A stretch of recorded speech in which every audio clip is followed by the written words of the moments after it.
محترم ناظرین، تبلیغی جماعت کے بہت سارے ساتھی اس بات پر بہت زیادہ زور دیتے ہیں کہ ہر کوئی تبلیغی جماعت میں وقت لگائے۔ اب سوال یہ ہوتا ہے کہ کیا ہر شخص کو تبلیغی جماعت میں نکلنا ضروری ہے؟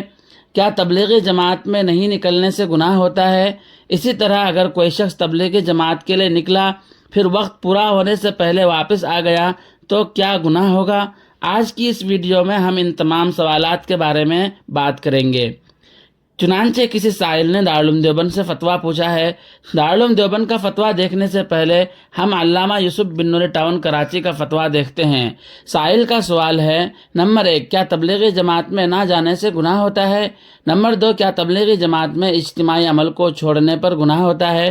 نمبر 3، کیا تبلیغی جماعت میں سے آدھے وقت میں واپس چلے آنے سے گناہ ہوتا ہے؟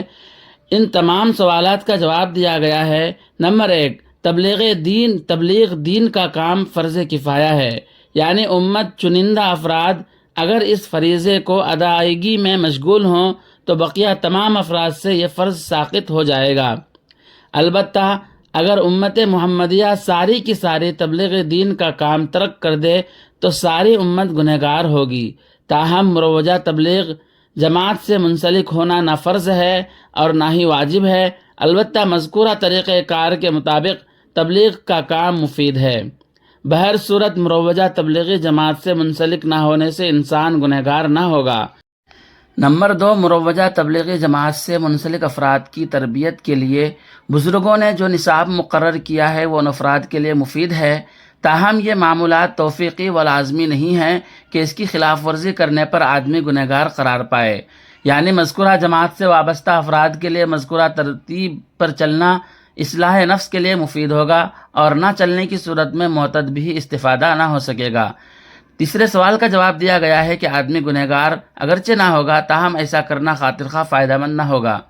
امداد المسائل یعنی مفتی عبدالشکور ترمیزی رحمۃ اللہ علیہ میں ہے کہ حضرت مولانا محمد الیاس صاحب رحمۃ اللہ علیہ کی تبلیغی تحریک میں تعلیم و تعلم اور اصلاح و صلاح کے دونوں پہلوؤں کی رعایت ہے، اگرچہ حدود شرعیہ اور شرائط آداب کو ملحوظ رکھ کر اس میں حصہ لیا جائے تو منجملہ دوسرے طرق تبلیغ کے یہ طریقہ بھی مفید اور مستحسن ہے اور اس کے ثمرات و فوائد ظاہر و باہر ہیں، لیکن تعلیم و تعلم یا اصلاح اخلاق کے لیے ہر مسلمان پر گھر سے باہر نکلنا اور سفر کرنا فرض نہیں ہے۔ بس اس قدر ضروری اور فرض ہے کہ دینی ضروری علم حاصل کرے اور اپنے اخلاق کی درستگی کی کوشش میں لگا رہے۔ اس کا جو طریقہ بھی میسر ہو اس پر عمل کرنے سے یہ فرض ادا ہو جائے گا۔ فرائض کا علم حاصل کرنا فرض ہے اور واجبات کا واجب اور سنن و مستحبات کا سنت و مستحب ہوگا۔ البتہ جس شخص کے لیے دوسرا طریقہ اپنی اپنی دینی ضروریات کے سیکھنے کا میسر نہ ہو سکے اس کے لیے اسی طریقے کو فرائض و واجبات کی حد تک سیکھنے کے لیے ضروری قرار دیا جائے گا اور باقی کے لیے مستحب و سنت، اور ہر مسلمان پر بقدر اس کے علم کے لازم ہے کہ وہ اپنے توابع اور متعلقین اہل و عیال کو تبلیغ دین کرتا رہے اور احکام شرعیت بتلائے اور اس پر عمل کی تاکید کرتا رہے، اور ہر وقت کلکم راعٍ و کلکم مسئول عن رعیتہ کو پیش نظر رکھ کر اپنی مسئولیت کا خیال رکھے، اپنے گرد و پیش اور اپنے ماحول میں بقدر استطاعت احکام دین کی تبلیغ اور اصلاح اخلاق کی سعی اور کوشش میں لگا رہے۔ اس مذکورہ خاص شکل کے علاوہ تبلیغ کی یہ خاص صورت نہ فرض عین ہے اور نہ ہی فرض کفایہ۔ اسی طرح کسی نے دارالعلوم دیوبند سے فتویٰ پوچھا ہے، آپ بھی اسکرین پر دیکھ سکتے ہیں۔ سائل کا سوال ہے: تبلیغی جماعت کی شرعی حیثیت کیا ہے؟ والسلام۔ دارالعلوم دیوبند کے مفتیان کرام نے جواب دیا ہے: بسم اللہ الرحمن الرحیم، یہ امت دعوت ہے، یعنی دعوت اللہ اس امت کی بنیادی ذمہ داری ہے۔ ارشاد خداوندی ہے: وَلْتَكُن مِّنكُمْ أُمَّةٌ يَدْعُونَ إِلَى الْخَيْرِ وَيَأْمُرُونَ بِالْمَعْرُوفِ وَيَنْهَوْنَ عَنِ الْمُنكَرِ وَأُولَٰئِكَ هُمُ الْمُفْلِحُونَ۔ ترجمہ: اور تم میں ایک جماعت ایسی ہونا ضروری ہے کہ اور لوگوں کو بھی خیر کی طرف بلایا کریں اور نیک کاموں کے کرنے کو کہا کریں اور برے کاموں سے روکا کریں، اور ایسے لوگ آخرت میں ثواب سے پورے کامیاب ہوں گے۔ دوسری جگہ ارشاد ہے: وَمَنْ أَحْسَنُ قَوْلًا مِّمَّنْ دَعَا إِلَى اللَّهِ وَعَمِلَ صَالِحًا وَقَالَ إِنَّنِي مِنَ الْمُسْلِمِينَ۔